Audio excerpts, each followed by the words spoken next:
Hi, my name is Tom Lenfestey. I'm an attorney CPA, founder of the Law Practice Exchange, and we've been helping lawyers and law firms buy and sell law practice for almost the last decade. One of the most common questions we get is, how do I value a law firm or a law practice? Sometimes it's the sellers. Sometimes it's those that have built a law practice over generations of working in this profession, and they want to know if they're looking to sell, exchange, transition that to the next generation, how do I price it? Sometimes it's the buyers. It's those looking at growth, looking at acquisition as one of those growth strategies, those accelerators for you or your firm, and you want to know, how do I price it so that I know I'm paying fair value and it works? So I'm going to go through 4 quick points of how to value a law firm. Follow along, and if you have questions or anything else, feel free to reach out to us. Join our group on Facebook, Buying and Selling Law Practices. We would be happy to share information and be a resource to you as this marketplace continues to grow and we continue to be a key part in it. So first and foremost, the number one item in how to value a law practice is really what goes into the value or the price of a law firm. Let me start with a primer on personal goodwill and firm goodwill. So personal goodwill for lawyers is all of those referral relationships that know you. It's all of those community participants, the past clients, those different things that are personal to you or personal to me, that people know you. They refer to you. You are the expert, you're the one. Some firms, that's all they have basically, is a lot of personal, individual attorney goodwill, right? Because everybody says, send to John Smith. He's the greatest. Here's John's number, right? John, send to him. Other firms, and most firms, have what we call entity level or firm goodwill, right?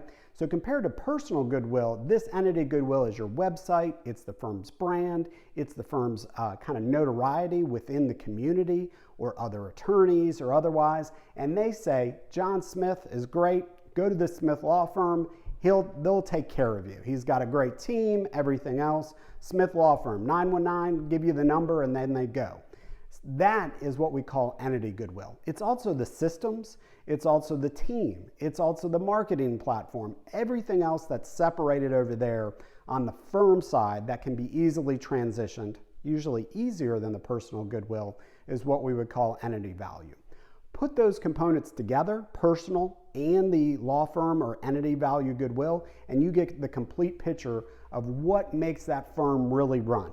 What makes referrals come in, what makes clients come in, how they get taken care of, how revenues get produced, and more importantly, how profits get earned for payment of ownership, the real value of that. And that's really what we're trying to value, is that net economic value of being an owner. So value of a firm is broken up into personal and entity or law firm goodwill value. What variables really go into that though, right?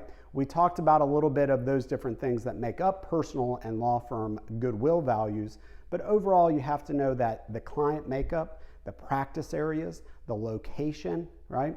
All of these different things go into how value of a law firm or goodwill, kind of goes up or down potentially. Each of those is unique to the firm that you have or that you're looking at acquiring or that you're looking at selling or transitioning or anything else. The other key components beyond just specific practice areas, location, and everything else is really how much transition plan you are going to require. If you are John Smith and really that brand is so tied to you, you're going to need a lot of transition time, right? Overall, that usually takes down your value a little bit. If everybody knows the Smith Law Firm, they don't even know John owns it or runs it. They just send everybody to the Smith Law Firm, and that's a marketing machine. That's going to be a little easier to transition, a little less time involved for the seller, and so usually that's going to push up that value just a little bit as well.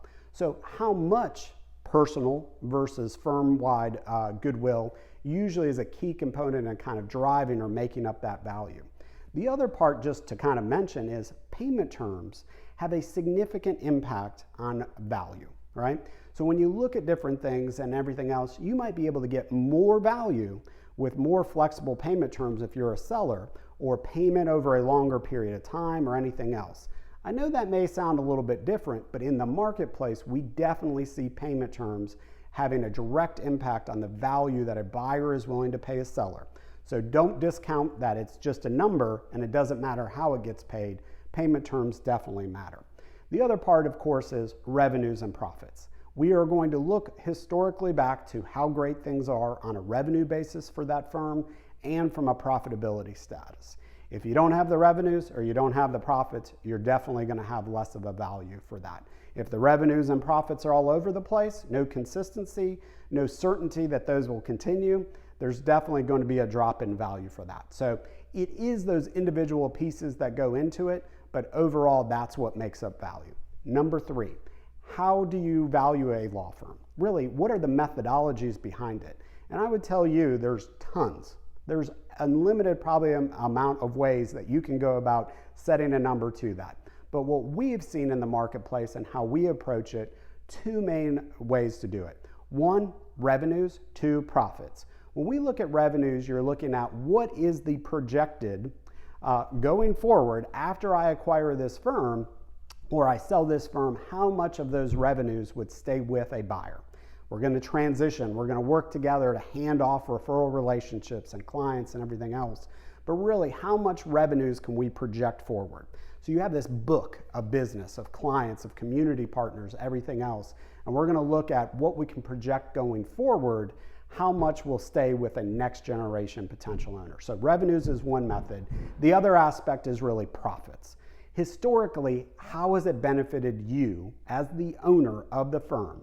How has that really worked over the last couple years to consistently provide you economic benefit as owner? Not just as a worker in the firm, but as the owner. And so we're going to look back and we're going to take profits and we're going to apply a normalized approach to it. Find that right number of where really that consistency is of what is the benefit of being an owner. Because we can take that, we can transition that to that next buyer, to that next generation, and they can take that benefit. That's the huge aspect, whether it's the revenues or you're looking at that net amount, that ownership amount. That's what we're trying to transfer to somebody, is what the benefit is that you as an owner potentially have built.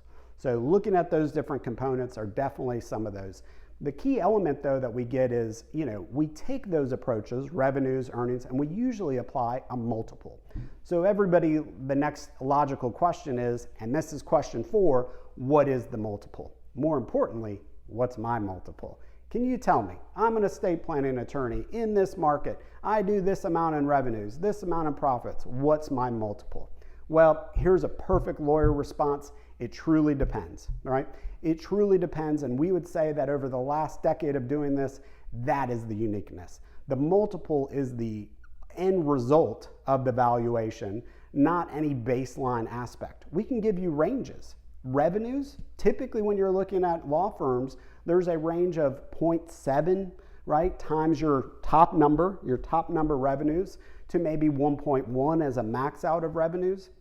And on the earnings or the net income side, you're usually looking at a multiple of anywhere from 1.5 on a low side up to maybe 3.5, really pushing that hard on the multiple side on that.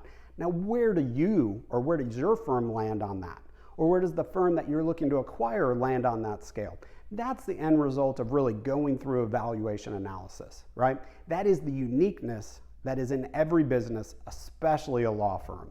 Law firms don't even have consistency based on practice area or geographic location. So many are set up differently. Lawyers are so creative, and it does not stop with their business model or their business ownership.